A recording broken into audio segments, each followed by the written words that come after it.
మహోన్నతుడైన దేవుని నామానికి యుగ యుగములకు మహిమ ఘనత ప్రభావములు కలుగునుగాక. నేటి వాక్య ధ్యానం కొరకు లూకా శుభవార్త 9వ అధ్యాయం. యేసుక్రీస్తు ప్రభువారు తన 12 మంది శిష్యులను పిలిచి వారికి అధికారం ఇస్తూ ఉన్నాడు. సమస్త దయ్యముల మీద, రోగుల మీద అధికారం ఇచ్చి మీరు వెళ్ళండి, ఈ చుట్టుపక్కల ప్రాంతాలన్నిటినీ కూడా రాజ్య సువార్తను ప్రకటించండి అని చెప్తూ, మీరు వెళ్ళేటప్పుడు 2 జతలు తీసుకుని వెళ్ళవద్దు, డబ్బులేమీ పట్టుకెళ్ళవద్దు, ఏ రకమైనటువంటి వస్తువులు కూడా మీరు తీసుకువెళ్ళవద్దు. ఇప్పుడు ఎలాగున్నారో అలాగే మీరు వెళ్ళిపోండి. మీరు వెళ్ళి ఎవరు యోగ్యులని మీరు ఎంచితే, ఎవరు మిమ్మల్ని ఇంటికి ఆహ్వానిస్తే వారింటికి వెళ్ళి ఉండండి. ఒకవేళ ఎవరు మిమ్మల్ని చేర్చుకోకపోతే మీ పాదధూళి దులిపేసి అక్కడి నుంచి వేరొక స్థలానికి వెళ్ళండి అని చెప్పారు. వారు వెళ్ళారు. చాలా ఘనమైన రీతిలో గొప్పగా పరిచర్య చేశారు. ఆ మధ్య కాలంలో ఈ ప్రజలు చేస్తున్న ఈ ఆశ్చర్య కార్యాలు, యేసు ప్రభు వారు చేస్తున్న అద్భుతాలు హేరోదు విన్నాడు. విని అర్థం కాలేదు. నేను బాప్తిస్మిచ్చే యోహానుని చంపించేశాను కదా, ఇప్పుడు ఎవరితను? మళ్ళీ ఏదన్నా ప్రవక్త వచ్చి ఉంటాడంటవా? నేను అతన్ని చంపేశానే బాప్తిస్మిచ్చే యోహాన్ని, ఇతనెవరు? ఇన్ని అద్భుతాలు చేసేస్తున్నాడని అతనికి అర్థమయ్యి చూడాలని ఆశపడ్డాడట యేసు ప్రభు వారిని. ఈ వెళ్ళిన శిష్యులు తిరిగి వచ్చేశారు. సువార్త ప్రకటించి చాలా కార్యాలు చేసి వచ్చేశారు. వాళ్ళందరినీ ఏకాంతంగా తీసుకెళ్లి వాళ్ళతో మాట్లాడడానికి ప్రభు ఇష్టపడ్డాడు. ఆయన ఎప్పుడైతే ఏకాంతానికి వెళ్ళారో అక్కడ కూడా జనాలు చాలా మంది వచ్చారు. వాళ్ళందరినీ కూడా బాగు చేశారు. చాలా చీకటి అయిపోయింది. ఇంకా వాళ్ళని పంపించేద్దాము అంటే చీకటడిపోయింది. చాలా సమయం నుంచి మన దగ్గర ఉన్నారు, వీళ్ళకి ఆహారం పెట్టి పంపిస్తే బాగుంటుందని ప్రభు ఆశపడ్డారు. శిష్యులను అన్నారు, మరి వీళ్ళకి ఏదైనా ఆహారం పెట్టినట్టు మా దగ్గర చాలా తక్కువ ఆహారం ఉందయ్యా, 5 రొట్టెలే ఉన్నాయి, కొన్ని చేపలు ఉన్నాయి, మరి ఎలా వీళ్ళకి? చూడ్డానికి జనాలేమో 5,000 మంది పైనే పురుషులే ఉన్నారు అని అంటే, సరే 50 మందిని 100 మందిని లైన్గా కూర్చోబెట్టండి అని చెప్పి వాళ్ళందరికీ ఆహారం ఇవ్వటానికి ఆయన చేతులకి ఆహారాన్ని తీసుకుని వాటిని ఆశీర్వదించి వారికి అప్పగించాడు. ఈ ఆహారాన్ని వారికి ఇచ్చేసేయండి అని. వారందరూ తిన్నారు. వారందరూ తృప్తిపడ్డారట. మిగిలిన ముక్కలన్నీ ఎత్తితే 12 గంపలయ్యాయి. దేవుడు ఆశ్చర్య కార్యాలు, అద్భుతాలు చేసేవాడు. కొన్నిసార్లు మన చేతిలో కొంచెమే ఉంటది, కానీ అది ఆయన చేతిలోకి తీసుకుంటే ఆయన మిగిలిపోయేటట్లుగా కార్యాన్ని చేస్తాడు. ఈరోజు ఈ మాటలు వింటున్న ప్రియ దేవుని బిడ్డలారా, ఒకవేళ నీ జీవితంలో కరువు ఉందేమో, కొంచెమే ఉందేమో, ఎలాగా అర్థం అవట్లేదేమో నీకు, కానీ ప్రభు ఏం చేయబోతున్నాడంటే ఆ కొంచెం కంటే ఎక్కువే మిగిలేలాగా తన కార్యం నీ పట్ల జరిగించబోతున్నాడు. ఆయన ప్రార్థన చేసుకోవడానికి వెళ్ళారు. వెళ్ళినప్పుడు శిష్యులను అడుగుతున్నాడు, నేను ఎవరని జనాలు మాట్లాడుకుంటున్నారు అంటే వారు అంటారు, బాప్తిస్మం ఇచ్చే యోహాను అనుకుంటున్నారండి. మరికొందరు అంటారు ఏలియా అనుకుంటున్నారు, లేకపోతే పూర్వకాలంలో ఎవరో ఒకరు ప్రవక్త వచ్చారని చెప్పుకుంటున్నారు. ఆయన ఎవరో ఇంకా తెలీదు, అర్థం లేదు. బాప్తిస్మం ఇచ్చే యోహాను ప్రకటించాడు, ఆయన చెప్పుల వారును కూడా విప్పుటకు యోగ్యుడను కాదు. నేను నీళ్లలో బాప్తీసం ఇస్తున్నాను, ఆయన ఆత్మలో బాప్తీసం ఇస్తాడు, అగ్నిలో బాప్తీసం ఇస్తాడు అని చెప్పాడు. రాబోతున్నవాడు ఆయనే, మెస్సీ ఆయనే అని చెప్పాడు. కానీ జనాలకి అర్థం లేదు, బుర్రకెక్కలేదు. సత్యం ఎప్పుడు కూడా స్లోగా వెళ్తుంది, అసత్యం మాత్రం వేగం పుంజుకుని వెళ్తుంది. మంచి పనులు ఎప్పుడు కూడా పబ్లిక్ అవ్వవు, అవి మరుగ్గా ఉంటాయి. అసత్యమైన కార్యాలు విపరీతమైనటువంటి అనౌన్స్మెంట్ అయిపోతుంది. ఎవరు చెప్పవలసిన లేదు, వెళ్ళిపోతుంది అంతది. యేసు ప్రభు ఎవరో క్లారిటీ లేదు జనాలకి. ఆయన వాళ్ళు ఎదురు చూస్తున్న మెస్సియా ఆయనే అని గుర్తించలేకపోయారు. అది బహు దౌర్భాగ్యమైన విషయం. ఎందుకంటే ప్రభువునే గుర్తుపట్టలేక, ప్రభువునే అర్థం చేసుకోలేని బ్రతుకులు వాళ్ళు కలిగి ఉండడం గొప్ప విచారం కదా. అసలు మీరేమనుకుంటున్నారు అని ప్రభు అడిగితే పేతురు అంటాడు, నీవు దేవుని కుమారుడు అయిన క్రీస్తువి అన్నాడు. ఇది ఎవరితో చెప్పొద్దు అని ఖండితంగా ఆజ్ఞాపించాడట. ఎందుకంటే ఒక దినం రాబోతుంది, ఆ రోజున ఆయన ఎవరో బయలుపరచబడబోతుంది.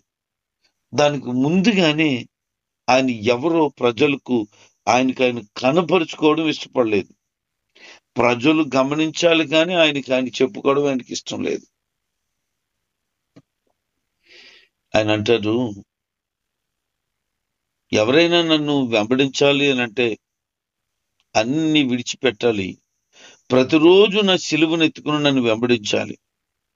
తన ప్రాణాన్ని రక్షించుకోకపోతే పోగొట్టుకుంటాడు, నా నిమిత్తం తన ప్రాణాన్ని పోగొట్టుకుంటే రక్షించుకుంటాడు. ఒక లోకమంతా సంపాదించిన తర్వాత తను పోగొట్టుకుంటే ఏం ప్రయోజనం ఉంది? మనం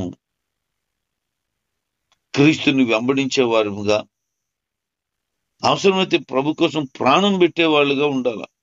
అటు త్యాగం మనలో కావాలి. కొంతమంది ప్రభువును కూడా ఒప్పుకోలేని వాళ్ళు ఉన్నారు. అందుకంటున్నారు, వారి గురించి నేను సిగ్గుపడతాను. యేసు ప్రభు దేవుడని నేను నమ్ముకున్నానని చెప్పడానికి కూడా సిగ్గుపడుతుంటారు చాలా మంది. మరుగ్గా బతుకుతూ ఉంటారు.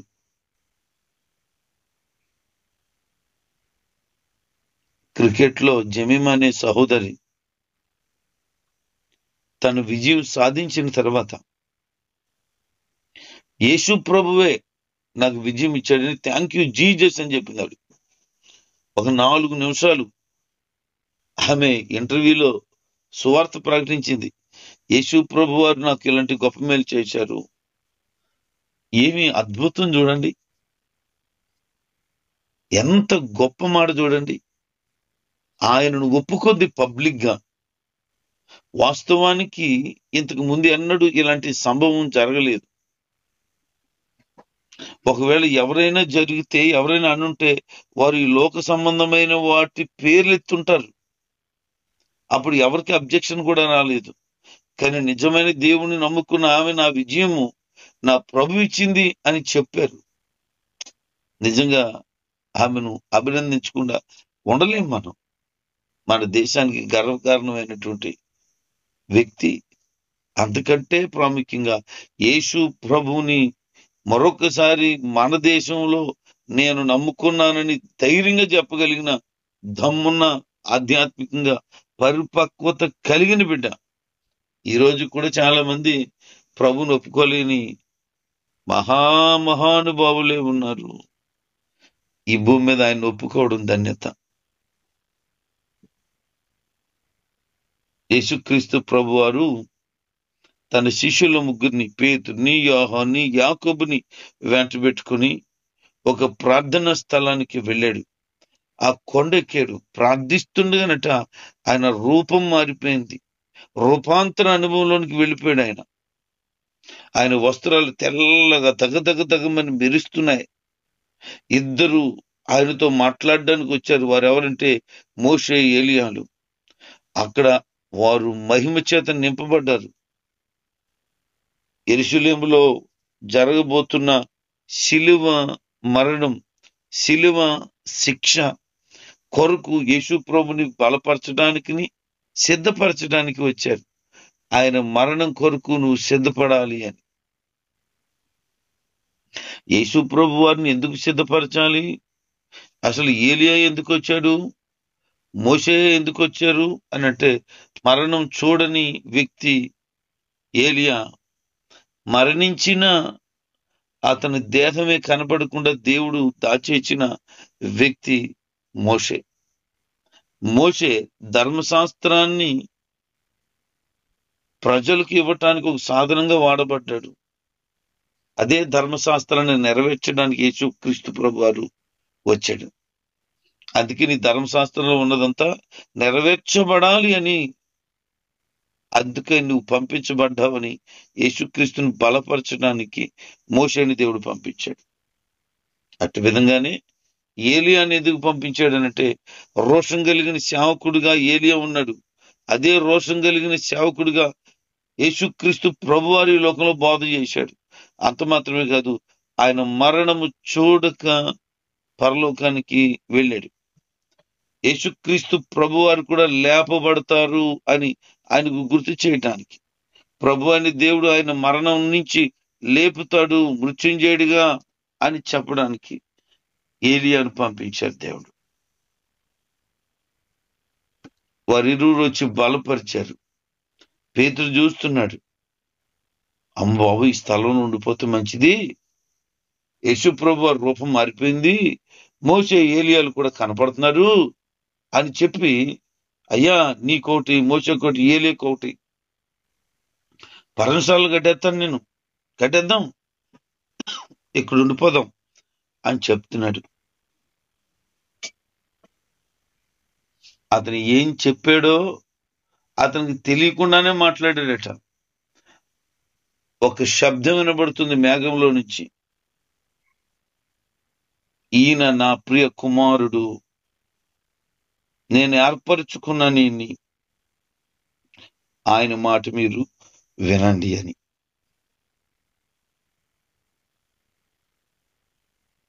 వాళ్ళు కొండ దిగి వచ్చినప్పుడు అనేక మంది జనాలు యేసు ప్రభు వారిని వెంబడిస్తున్నాడు.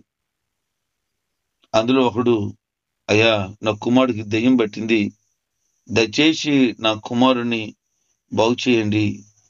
వాడికి ఎక్కడైతే దెయ్యం పట్టుకుంటుందో వాడు సడన్ గా పడిపోతున్నాడు, నొర్ర చేసుకుంటున్నాడు, పరిస్థితి ఇలా ఉంది అని చెప్పి తీసుకొచ్చారు.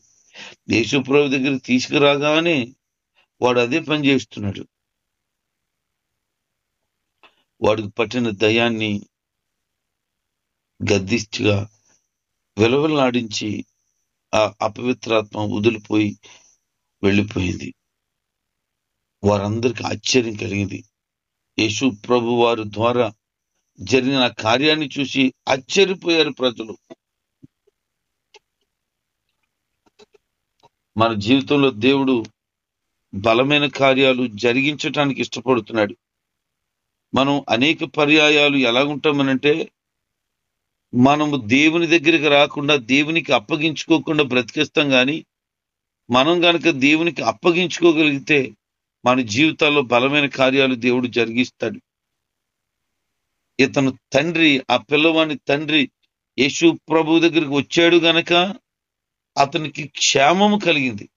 మరి నీకు, నీ పిల్లలకు, నీ కుటుంబానికి క్షేమము కలగాలి అనంటే యేసు ప్రభు దగ్గరికి రావలసిన వారుగా ఉన్నావు. ఆయన దగ్గరికి రాక, ఆయనకు అప్పగించుకోక ఉండడాన్ని బట్టి ఆయన కార్యాలు నేటి దినాల్లో ప్రజలు చూడలేకపోతున్నారు.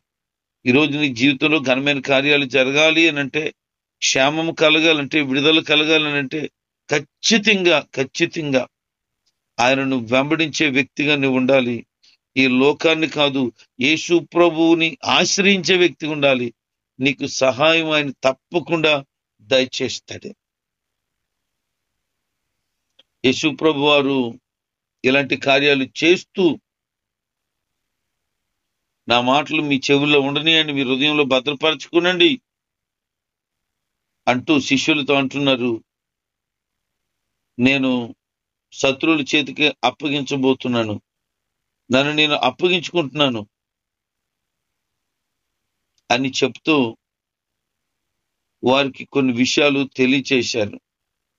ఏం చెప్తున్నారు యేసుప్రభు వారు? వాళ్ళకి అర్థం అవ్వలేదు. వాళ్ళ హృదయం ఇంకా అప్పటికి గ్రహించే జ్ఞానానికి రాలేదు. వాళ్ళు ఏం చేసుకుంటున్నారంటే ఒకరికొకరు తర్కించుకుంటూ మనలో ఎవరు గొప్పోళ్ళు అని యేసుక్రీస్తు శిష్యులు డిస్కషన్ చేసుకుంటే, వారి హృదయాన్ని ఎరిగిన ఆయన ఓ పిల్లోడిని తీసుకొచ్చి, ఎందుకు మీకు ఇలాంటి ఆలోచనలన్నీ, ఎవడు గొప్పోడు అని మీరు ఎందుకు భావిస్తున్నారు? అసలు అందరిలోనూ ఎవడైతే అల్పుడుగా ఉంటాడో వాడే గొప్పోడు అని చెప్పారు. మనం ఏమనుకుంటాం? అందరిలో గొప్పగా ఎవడున్నాడో వాడే గొప్పోడు అనుకుంటాం. కానీ యేసుప్రభు వారు ఏమంటున్నారు? అల్పుడుగా ఎవరైతే ఉండగోరుతున్నాడో వారు గొప్పడవుతాడు అన్నాడు. గొప్పతనం కావాలని భూమి మీద ఆరాట పడొద్దు అనేది దేవుని ఉద్దేశం. ఈ భూ సంబంధమైన దేని కొరకు ఆరాటపడినా, ప్రయత్నం చేసినా దాని వలన ప్రయోజనం నిష్ప్రయోజనమే అనేది ప్రభు యొక్క మాటలు మనం గమనించాలి. యేసుప్రభు శిష్యులు ఎవరో ఒకరట యేసుక్రీస్తు నామంలో దెయ్యాలు వెళ్ళగొడుతున్నారట, స్వస్థతలు చేస్తున్నారట. ప్రభువారు దగ్గరికి వచ్చి ఏమంటున్నాడంటే, అయ్యా, ఎవడో మనోడు కాదు, మన గుంపులో చేరినోడు కాదు, శిష్యుడు కాదు, కానీ నీ పేరు చెప్పి ఆడి దెయ్యాలు కూడా వెలగొట్టేస్తున్నాడు అనంటే మేము గద్దించేసామండి. ఎవడరా నువ్వు? శిష్యుడు కూడా కాదు, మాతో ఎప్పుడు కలపలేదు, నువ్వెందుకు ఇలాంటి పని చేస్తున్నాడు? గద్దించామయ్యా అంటే ప్రభు అంటాడు, వాడు మన దగ్గర రాకపోయినా, నా శిష్యుడిగా ఉండకపోయినా, వెంబడించకపోయినా నా నామమునే కదా కార్యం చేస్తున్నాడు. చేయని, వాడు విశ్వాసంతో చేస్తున్నాడు, చేయని. ఆయన ఎందుకు గద్దించా నువ్వు అని ప్రభు అతనికి చెప్పడం జరిగింది. ఈరోజు మనం జ్ఞాపకం చేసుకుందాం, ఆయన నామమును ప్రకటించే వాళ్ళు చాలా మంది ఉన్నారు. ఆయన ఎవరిని వద్దనరు, చెప్పని, ప్రకటించని అంటాడు. ఎందుకంటే ఆయన నామమే కదా మహిమపరచబడుతుంది. అంటే ఎవరు పడితే వాళ్ళు చేసేయచ్చా అనంటే ఆయన నామ మహిమార్థంగా కార్యాలు జరుగుతాయి ఆయన ఎందు విశ్వాసం ఉంచి చేయగలిగినప్పుడు. ఆయన పరలోకానికి వెళ్ళడానికి సమయం ఆసన్నమైందని గమనించి యెరూషలేము వెళ్ళడానికి ఆయన మనసును స్థిరపరచుకొని ముందుగానే మీరు వెళ్ళండి అని చెప్పి బస సిద్ధం చేయమని పంపిస్తే, సమరయ ప్రాంతంలో ఒక గ్రామానికి వారు వెళ్ళినప్పుడు వారిని చేర్చుకోలేదట ఆ ఊరు ప్రజలు. యాకోబు అంటాడు, అయ్యా, యోహాను కూడా అంటాడు, ఇక్కడ వీళ్ళకి ఏమీ అర్థం అవట్లేదు నీ గురించి, వీళ్ళ కోసం ఆకాశం నుంచి అగ్ని దించి నాశనం చేసేయమంటావా? నీకు ఇష్టమేనా? ఈ ఊరోళ్ళు నిన్ను చేర్చుకోవట్లేదు అని చెప్తున్నారు. వాళ్ళకి ఎంత రోషం వచ్చిందంటే, ఆకాశం నుంచి అగ్ని దించేస్తాం మేము అంటున్నారు. నిజమైన శిష్యులు వారి విశ్వాసం అంత పరిపూర్ణతలోనికి రావాలి. వాళ్ళు కోపంతో మాట్లాడుతున్న, ఆవేశంతో మాట్లాడుతున్న మాటలైనా వారిలో కలిగిన విశ్వాసపు పరిధి చూడు ఎంత పెద్ద అయిపోయిందో, ఎంత గొప్పగా మాట్లాడుతున్నారు. ఎందుకు అలాగా అంటే, వారు ప్రకటించినప్పుడు దెయ్యాలు వెళ్ళిపోతే, రోగాలు వెళ్ళిపోతే, అనేక అద్భుతాలు జరిగిపోతే ఆకాశం నుంచి అగ్ని దించడం పెద్ద కష్టమే ఉంది. ఏలియా కాలంలో అగ్ని దిగి రాలేదా? వచ్చింది కదా. మేము కూడా నీకు ఇష్టమైతే ఆ పని చేసేస్తాం అని అంటున్నారు. యేసుక్రీస్తుని వెంబడించడంలో ఇతరులను నాశనం చేసేటువంటి ఆలోచనలు వద్దు, ఇతరులను బాగు చేసే ఆలోచనలే మనకి కావాలి. వారిని గద్దించారు ప్రభు. వారు నాకు ఆశ్రయం ఇవ్వకపోతే మరొక చోటుకి వెళ్దాం అని ముందుకి సాగిపోయారు. వారు వెళుతూ ఉన్నప్పుడు ఒకడు వచ్చి అంటాడు, అయ్యా, నువ్వు ఎక్కడికి వెళ్ళినా నీ కూడా వస్తాను అన్నాడు. వారు, బాబు, ఆకాశ పక్షులకు గూళ్ళున్నాయి, నక్కలకు బొర్రెలు ఉన్నాయి, అసలు నేను తలవాల్చుకోవడానికి స్థలం లేదురా, నన్ను వెంబడిస్తాను అంటున్నావు అంటే వాడు డ్రాప్ అయిపోయాడు. యేసుక్రీస్తు ప్రభు వారు ఒకరితో అంటున్నాడు, రే బాబు నన్ను వెంబడించు నువ్వు అన్నాడు. ఒకడేమో వస్తానన్నవాడికి ఏమో ఇలా చెప్పాడు. రెండో వాడిని అంటున్నాడు, నువ్వు నన్ను వెంబడించు అంటే ఆడంటాడు, అయ్యా మా నాన్నని పాతి పెట్టుకుని వస్తాను, నాకు ముందు సెలవిస్తావా అన్నాడు. వాళ్ళ నాన్న చచ్చిపోతాడట, కప్పెడతాడట, అప్పుడు వస్తాడట. ఓ రబ్బా ఇది కాదు, మృతులు తమ మృతులను ప్రాతి పెట్టుకుంటారు, నువ్వు వచ్చి నన్ను వెంబడించు, చనిపోయిన వారి సంగతి లోకంలో ఉన్నవారు చూసుకుంటారు, నీకెందుకు, నన్ను వెంబడించు అన్నాడు. మరొకడు అంటాడు, ప్రభువా నీ వెంట వచ్చేస్తా నేను, అయితే మొదట నా ఇంటికి వెళ్ళి నేను మా అమ్మ నాన్న వాళ్ళ దగ్గర చెప్తాను, అలాగే నాకు పర్మిషన్ ఇవ్వండి, ముందు నాకు సెలవు ఇవ్వండి అన్నాడు. ఈడు వెళ్ళటాడంటే డ్యూటీలో జాయిన్ అవ్వక ముందే సెలవు అడిగేసి రకంలా ఉన్నాడు వీడు. ప్రభు అంటారు, నాగిటి మీద చేయి పెట్టి వెనక్కి చూడొద్దు, దేవుని రాజ్యానికి పాత్రుడు కాదు వాడు, నువ్వు వెళ్ళి ప్రకటించి అన్నాడు. ఆయన మాటలు ప్రకటించే ధన్యత వాడు కోల్పోయాడు. ఈరోజు మనం ఈ 9వ అధ్యాయంలో అనేక విషయాలు, ప్రభు చేసిన అద్భుతమైన కార్యాలు, ఆయన చేసిన బోధలు, ఆయనను ప్రజలు వెంబడించిన విధానం, ప్రజలను వారు యేసు ప్రభు తట్టు తిరిగేటట్లుగా ఆయన వాడబడిన విధానం అమోఘమైనది. మనం గమనించాల్సింది ఏంటంటే, క్రీస్తు ప్రభు వలె మనం కూడా ఆయన వెంబడించే వారు అయితే ఆయన వలె మాదిరికరమైన జీవితం జీవిస్తాం, అనేక మందికి దీవెనకరంగా ఉంటాం. అలా ఉండేటట్లుగా ప్రభు అందరినీ దీవించి వాడుకొనుగాక. ఆమేన్.